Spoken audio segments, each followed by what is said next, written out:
다 찾으신 줄 알고 우리 7절부터 다 같이 한 목소리로 합독하겠습니다. 시작. 여호와의 율법은 완전하여 영혼을 소생시키며 여호와의 증거는 확실하여 우둔한 자를 지혜롭게 하며 여호와의 교훈은 정직하여 마음을 기쁘게 하고 여호와의 계명은 순결하여 눈을 밝게 하시도다. 여호와를 경외하는 도는 정결하여 영혼까지 이르고 여호와의 법도 진실하여 다 의로우니 금 곧 많은 순금보다 더 사모할 것이며 꿀과 송이꿀보다 더 달도다.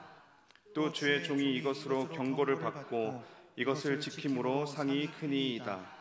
자기 허물을 능히 깨달을 자가 누구리요? 나를 숨은 허물에서 벗어나게 하소서. 또 주의 종에게 고의로 죄를 짓지 말게 하사 그 죄가 나를 주장하지 못하게 하소서. 그리하면 내가 정직하여 큰 죄과에서 벗어나겠나이다. 나의 반석이시오 나의 구존자신 여호와여, 내 입의 말과 마음의 묵상이 주님 앞에 연락되기를 원하나이다. 아멘. 네, 오늘 하나님께 주신 말씀 시편 19편 주님의 마음에 합한 자라는 제목으로 제가 말씀을 드리겠습니다. 금방 함께 합독하면서 듣겠지만 마지막 말씀은 굉장히 익숙한 말씀이죠. 나의 입의 말과 마음의 묵상이 주님 앞에 연락되기를 원하나이다. 저도 어렸을 적에 굉장히 많이 찬양으로 불렀던 곡이었던 것 같아요. 근데 말씀을 준비하면서 이게 어떤 뜻인지 오늘 한번 다시 살펴보기 원하고 그것을 함께 나눈 시간 됐으면 좋겠습니다.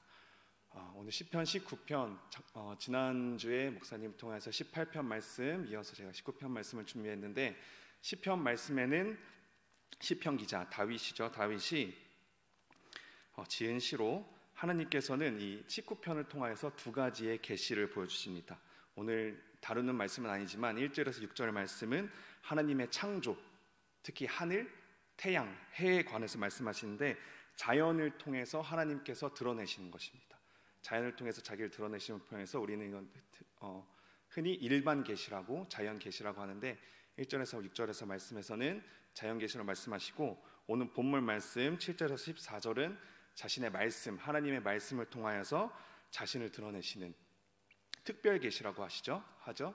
그 특별 계시는 우리가 예수 그리스도를 말하기도 합니다. 왜냐하면 예수 그리스도께서 말씀이 육신되셨기 때문에 하나님의 말씀으로 자신을 드러내시는 것, 그리고 예수 그리스도 다 우리 특별 계시라고 할 수 있습니다.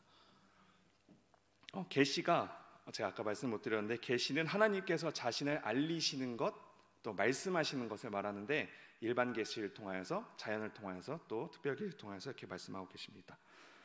그렇기 때문에 저희가 1절에서 6절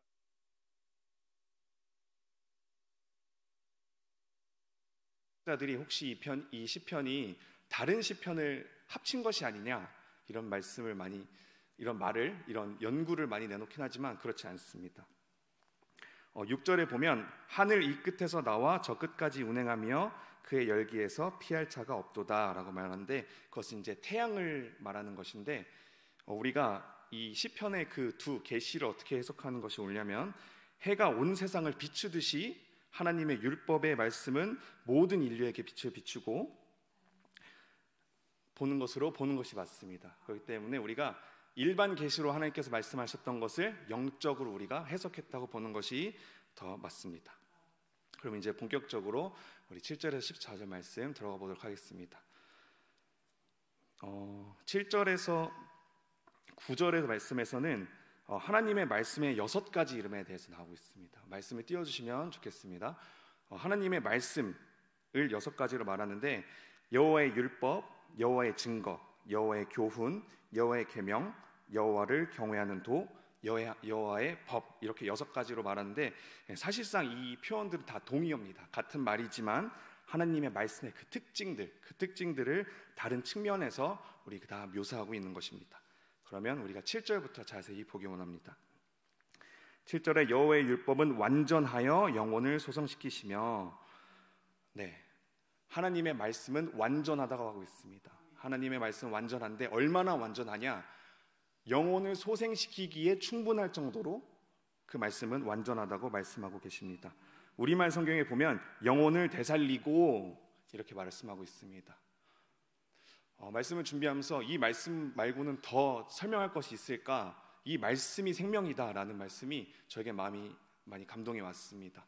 이 말씀이 생명인 것을, 그만큼 우리가 이 말씀이 너무나도 중요하고 우리가 붙들어야 될 말씀인 것을 우리가 기억했으면 좋겠습니다.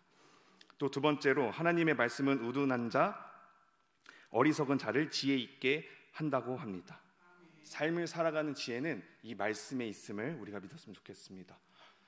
제가 학생부를 섬기고 있기 때문에 아이들과 이렇게 지내다 보면 아이들에게 대화를 되게 많이 나눕니다. 근데 요즘 아이들은 보면 참 똑똑해요. 모르는 것이 없고, 너는 이것을 어떻게 알았냐? 너 어떻게 그런 것까지 아냐? 이렇게 물어보면 유튜브에서 봤대요. 이게 방송으로 나갈지 모르겠는데, 유튜브에 나왔는데요. 아, 그러냐? 그래서 이거 이렇게 해야 된다. 유튜브에 그랬다. 네이버 찾아보니까 그랬다. 친구가 그러던데 그렇다. 그렇게 얘기하는데, 우리가 세상 살아가면서 너무 많이 그 유튜브, 그 인터넷에 정보가 넘쳐 흐르는 그 상황 가운데 우리가 너무 노출이 많이 되고 살아가는 것 같아요. 저도 모르는 게 있으면 네이버, 예전에 이제 제가 스마트폰 이제 세대가 됐기 때문에 이렇게 하는데, 요즘 아이들은 글로 읽지도 않더라고요. 영상을 보고, 아, 이것이 맞는 말이다, 진리이다. 뭐 근거는 잘 모르겠지만 난 이 말이 맞다. 이렇게 해서 참 똑똑하다 생각했지만, 네, 오늘 하나님께서 말씀하십니다. 네, 이 세상 살아가는데 모든 삶의 지혜는 다 말씀에 있다. 네, 그렇기 때문에 우리가 살아가는데, 물론 단순 지식은 우리가 이렇게 찾아볼 수는 있지만, 우리가 살아가는 삶의 지혜는 하나님의 지혜에 있음을, 이 말씀에 있음을 우리 기억하시길 바랍니다. 네, 우리 다음에 8절 넘어가서 보도록 하겠습니다. 여호와의 교훈은 정직하여 마음을 기쁘게 하고, 이 정직하다는 건 올바르다는 말이죠. 여호와의 말씀은, 하나님의 말씀은 올바르기 때문에 마음에 기쁨을 준다고 했습니다. 네, 이 말씀 보면서 사실 좀 많이 찔림이 있었는데, 이 말씀이 저에게 얼마나 기쁨을 주는지, 거기에 대해서 저는 이번에 좀 회개하는 시간을 좀 갖기도 했습니다. 저희가 새벽에 마가복음 말씀도 보고 있고, 또 사순절이기 때문에 지금 사순절 신약 1독 하고 있는데, 이게 좀 부끄러운 표현이지만 6장을 하루에 읽어야 되기 때문에 하루를 읽지 못하면 그 12장을 읽기가 너무나도 부담스러운 거예요. 말씀이 기뻐야 되는데 너무 저에게 이게 부담이 됐던 그런 부끄러운 모습을 발견할 수 있고, 제가 마태복음을 열심히 읽고 있었는데 오늘 또 이렇게 정신을 차려보니 마가복음을 지금 읽고 있는 네, 그런 상황이 있었는데, 네, 하나님의 말씀은 기쁨을 준다고 했습니다. 네, 또 8점 이하의 말씀을 보면 여호와의 계명을 순결하여 눈을 밝게 하는도다 라는 말씀을 주고 계십니다. 눈을 밝혀준다, 이 뜻은 원어적으로 살펴보면 하나님의 계시를 이해할 수 있게 한다. 그리고 그 속뜻으로는 또 어떤 뜻이 있냐면 선과 악을 분별할 수 있게 된다는 뜻도 가지고 있습니다. 그렇기 때문에 우리는 말씀과 하나님의 계명 외에 다른 인간적인 어떠한 것으로도 하나님의 지혜를 이해할 수 없는 것이고, 또 선악을 분별할 수 없음을 말하고 있습니다. 그렇기 때문에 잠언에서도 이런 말씀이 있죠. 여호와의 계명은 인간의 영적인 지식을 밝혀주는 유일한 등불이라고 말하고 있습니다. 그렇기 때문에 하나님의 말씀, 이것을 붙들어서 이 말씀을 통해서 우리가 하나님의 말씀을 또 이해하고, 제가 아까 기도로 말씀드렸지만 하나님의 말씀을 이해할 수 있고, 또 우리가 악한 것을, 선과 악을 분별해낼 수 있는 것, 이런 것도 다 하나님의 말씀에 있다고 하고 있습니다. 그 다음에 이제 5번째 9절 보겠습니다. 여호와를 경외하는 도는 정결하여 영원까지 이르고. 자, 정결하다는 것은 순금과 같다는 것입니다. 순금과 같다는 것은 아무것도 섞이지 않는 것, 불순물이 전혀 섞이지 않는 것을 의미하고 있습니다. 여호와를 경외하는 도, 이 도라는 단어는 원래 히브리어 성경에는 도라는 뜻은 없습니다. 그래서 사실상 여호와를 경외하는 것이라는 표현이 있는데, 그것 자체가 인간에게 가장 거룩하고 가장 순수한 것, 그렇기 때문에 뭐라고 말씀하고 있습니까? 영원까지 이루고 있다고 하고 있습니다. 자, 영원히 썩지 않고 보존된다. 그 정결하다, 순수하다, 이런 거는 우리가 세속적이다라는 말에 반대로 볼 수 있는 건데, 우리가 세속적이라고 하는 것은 결국 하나님의 심판 앞에서는, 결국에서는 하나님 앞에서 없어질 것이고 사라질 것인데, 하나님의 말씀은 순수하기 때문에 하나님을 경외하는 자, 그 자에게 있어서 그것은 영원까지 이르고 있다고 말하고 있습니다. 또 마지막으로 여호와의 법도 진실하여 다 의로우니 이렇게 말씀하고 있는데,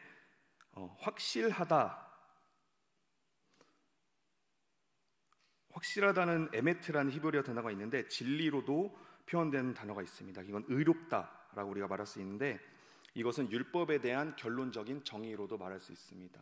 하나님의 말씀은 의롭습니다. 하나님의 말씀은 진리인 것을 우리는 여기서 살펴보고 있습니다. 네, 이어지는 10절, 11절 말씀에서는 다윗의 그 율법에 대한 그 가치에 대해서 찬양하는 모습을 우리가 볼 수 있습니다. 자, 다윗은 10절에서 뭐라고 말하고 있냐면, 금 곧 많은 순금보다 더 사모할 것이며 꿀과 송이꿀보다 더 달다고 말하고 있습니다. 세번역 말씀에 보면 주님의 교훈은 금보다 순금보다 더 탐스럽고 꿀보다 송이꿀보다 더 달콤하다 이렇게 말하고 있는데, 다윗 시대의 금이라고 하는 것, 순금이라고 하는 것은 가장 가치 있는 것을 말하고 있습니다. 제가 아까 말씀드렸던 것처럼 순금, 불순물이 섞이지 않는 순금, 그것은 그 당대 그 시대에 가장 가치 있는 것으로 여겨지는 것이었습니다. 그런 다윗은 이런 하나님의 말씀을 보고 하나님의 말씀은 가장 가치 있는 것이라고 표현하는 것이고, 또 이어서 뭐라고 말씀하고 있습니까? 송이꿀보다 더 달도다. 네, 송이꿀은 아시다시피 벌꿀의 그 벌집에서 나오는 그 꿀인데, 그 달콤함에서 주는 즐거움, 어떻게 보면 인간으로서 느낄 수 있는 그 최고의 즐거움을 상징하는 것으로 볼 수 있는데, 다윗은 하나님의 말씀은 아주 귀한 것, 순금같이 귀하고 또 송이꿀처럼 달콤한 것, 그 즐거움을, 최고의 즐거움을 주는 것이라고 표현하고 있습니다. 또 이어서 다윗은 또 주의 종이 이것으로 경고를 받고 이것을 지킴으로 상이 크니이다. 여기서 경고를 받고 라는 표현이 있습니다. 경고를 받는다는 것은 교훈으로 삼는다는 것입니다. 세번역 말씀에서도 주님의 종이 그 교훈으로 경고를 받고, 이것은 하나님 앞에 굉장히 겸손한 다윗의 태도를 볼 수 있습니다.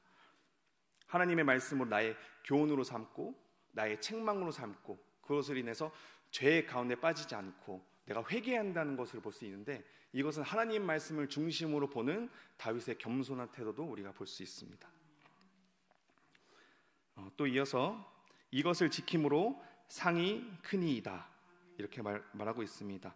사실 이거는 우리가 어떤 말씀을 본다는 것을 통해서 말씀을 지켜서 행하기 때문에 우리가 구원을 이룬다 이런 말씀은 아닙니다. 사실 우리가 우리는 이미 구원을 받았고, 구원을 받음과 동시에 덧붙여서 그 하나님께서 덤으로 주시는 것, 예전에 목사님께서 표현하셨지만 하나님께서 덤으로 주시는 그러한 상급을 말하고 있습니다. 하나님의 말씀을 지켜 행하는 자에게 그에 상응하는 상급을 하나님께서 우리에게 주시는 것을 말씀하고 있습니다. 이어서 12절 보겠습니다. 자기 허물을 능히 깨달을 자 누구리요, 나를 숨은 허물에서 벗어나게 하소서. 자, 여기서 다윗은 알고 있었습니다. 자기 스스로 우리의 죄를 스스로 깨닫지 못한다는 것을 다윗은 스스로 알고 있었습니다. 인간은 자기의 허물을 깨달을 수 없다는 것을 안 다윗은 하나님께서 나의 숨은 허물에서 벗어나게 하옵소서. 우리는 우리의 죄를 깨달을 수도 없고 이것을 해결할 수도 없지만, 하나님께서는 그것을 모두 아시고 숨은 허물에서, 우리가 알지 못하는 죄를 의미합니다. 우리가 아까도 말씀하셨지만 눈이 밝았다는 표현에서 말씀하셨지만, 우리가 어리석기 때문에 우리가 선악을 분별하지 못한다는 말씀을 했습니다. 우리는 선악을 분별하지 못하는 나약한 인간이기 때문에 우리가 이것이 정말 알고 짓는 죄인지 모르고 짓는 죄인지 모르고 우리가 죄를 짓는 경우가 너무 많습니다.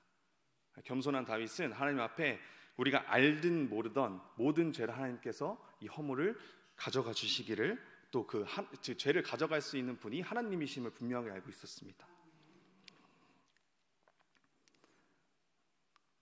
그것으로 벗어나게 해주십시오 라고 하나님께 부탁하고 있는 장면입니다. 이어서 13절 말씀에 보면, 또 주의 종에게 고의로 죄를 짓게 하지 말게 하사 그 죄가 나를 주장하지 못하게 하소서. 그리하면 내가 정직하여 큰 죄가에서 벗어나겠나이다. 아까 우리가 모르고 짓는 죄를 짓지 않게 해달라는 함께 동시에 우리가 고의로 짓는 죄도 우리가 짓지 않게 해달라고, 우리가 죄가 죄를 낳게 되는 것 같습니다. 그런 죄의 굴레에서 벗어나고 싶은 다윗의 어떻게 보면 갈망이 좀 드러나고 있죠. 그 죄가 나를 주장하지 못하게, 내가 알면서도 죄를 짓는 것, 이거는 성경에서도 굉장히 큰 죄라고 말하고 그 성령을 모욕하는 일이다, 이런 성경 말씀도 있는데, 이 죄가 나를 주장하지 못하게 해달라고 하나님께 부탁하고 있습니다. 이런 죄의 악순환에서 벗어나게 해달라고 다윗은 하나님께 간곡하게 부탁하고 있습니다. 이어서 우리 14절 보겠습니다. 우리 전반전 말씀 먼저 좀 설명이 길기 때문에 나눠서 말씀드리면, 나의 반석이시오 나의 구속자이신 여호와여, 이렇게 말씀하고 있습니다. 자, 반석, 여러분들이 알고 있는 그 반석이라는 것을 제가 히브리어 단어를 찾아봤는데 거대한 산을 의미하고 있습니다. 거대한 산. 그래서 거대한 산이 어떤 뜻일까 봤더니 그것은 하나님의 힘과 피난처를 상징하고 있습니다. 우리가 지난주에 나의 힘이신 여호와여 라는 시편 18편 말씀 봤는데, 그 말씀에서도 여호와는 나의 반석이시오 나의 요새시오 나를 건지신 이시오, 이렇게 말씀하고 있는데, 그 반석 그 자체에 하나님의 힘에 대한 것이 숨겨져 있었습니다. 그렇기 때문에 다윗이 아까 죄를 짓지 않게 하나님께서 도와주십시오 라고 말씀하시면서 이 다윗의 모든 죄를 물리칠 수 있는 것은 하나님밖에 없다라는 고백도 드러나고 있는 것입니다. 물론 지난주 말씀에서는 대적들이 다윗보다 강하고 그 강한 대적들보다 하나님께서 더 강하기 때문에 내가 의지할 것은 하나님밖에 없다라고 말씀하시는 조금 약간의 차이는 있지만, 다윗은 하나님께서의 유일한 나의 힘이시고, 이번 말씀에 빗대어 본다면 나의 죄를 능히 이기실 분은 하나님밖에 없다고 하십니다. 말씀하고 있는 것입니다. 또 나의 구속자이신 여호와여, 이것도 같은 말씀이시죠. 나를 죄에서 구원하실 분, 나를 죄에서 씻어주시고 나를 죄의 속박에서 벗어나 주실 분이 하나님밖에 없다라는 자기 고백이 잘 드러나고 있습니다. 자기가 짓는 죄가 아는 죄이든지 모르는 죄이든지 이 모든 죄들을 해결해 주실 수 있는 분이 하나님 유일하신 한 분이라는 다윗의 고백이 드러나고 있는 것입니다. 14절 이하 말씀 보겠습니다. 내 입의 말과 마음의 묵상이 주님 앞에 연락되기를 원하나이다, 이렇게 말하고 있습니다. 내 입의 말, 그 마음의 묵상, 어떻게 보면 이거는 기도의 다른 표현이기도 합니다. 말과 묵상은 연관이 있습니다. 우리가 생각한 것을 말하지 우리가 생각하지도 않는 것을 우리는 말하지 않습니다. 그렇기 때문에 마음에 있는 것, 내면적인 것, 그리고 우리가 입으로 뱉는 것, 외면적인 것 모두 하나님께서 원하시는, 하나님께 연락되기를 원한다고 말하고 있습니다. 여기서 제가 세번역 성경과 우리말 성경을 조금 더 찾아봤는데, 우리말 성경에서는 이 연락된다는 말이 주께서 받으실 만한 것이 되기를 원합니다 라고 말하고 있습니다. 또 세번역 성경에서는 언제나 주님의 마음에 들기를 원합니다, 이렇게 말하고 있습니다. 자, 아까 말씀드렸지만 마음의 묵상, 그 내면적인 것, 내적인 것과 입의 말, 그러니까 외적인 것과 내적인 것 모두 하나님 마음에 들었으면 좋겠습니다, 하나님이 기뻐 받았으면 좋겠습니다, 이렇게 고백하고 있는 것입니다. 여기서 다윗의 태도에 저는 굉장히 사실 많이 놀랐습니다. 하나님의 말씀을 이렇게 묘사하고 표현하고, 또 하나님 율법에 있어서 율법을 지키고 그러는 것에 있어서 내가 복 받겠습니다, 내가 잘 됐으면 좋겠습니다, 나를 도와주세요, 내가 잘 되게 해주세요, 이런 다윗의 고백이 있을 줄 저는 알았는데, 다윗은 그런 것이 아니라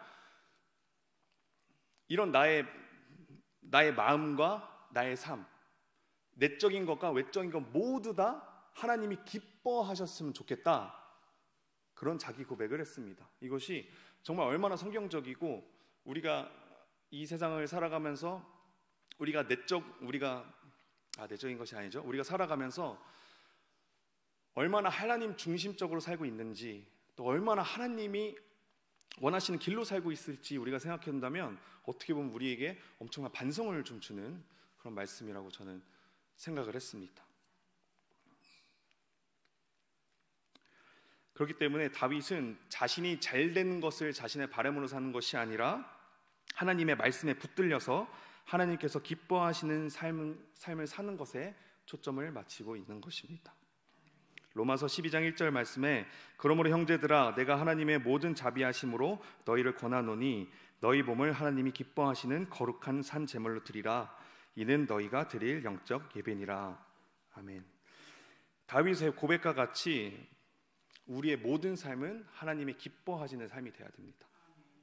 그리고 설령 하나님께서 기뻐하지 않으시더라도 하나님께서 나의 삶을 기뻐 받았으면 좋겠다. 내 삶이 내가 말하는 것과 정말 우리가 다른 사람들과 말하고 우리가 다른 사람과 지내고 우리가 외적으로 들어가는 행동과 그 말뿐만이 아니라 내 마음 가운데 있는 그 모든 것이 하나님께서 기뻐하시는 내 산 제사가 됐으면 좋겠다라는 자기 고백이 우리에게 있었으면 좋겠습니다. 그것이 로마서에 말하는 우리 그리스도인으로서 영적 예배인 줄로 저는 믿고 있습니다.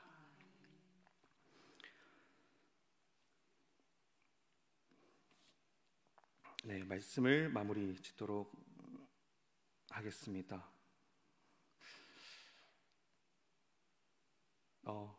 제가 처음에는 주님의 마음에 합한 자, 그래서 어떻게 하면 하나님께 마음에 드는 사람이 될 수 있을까,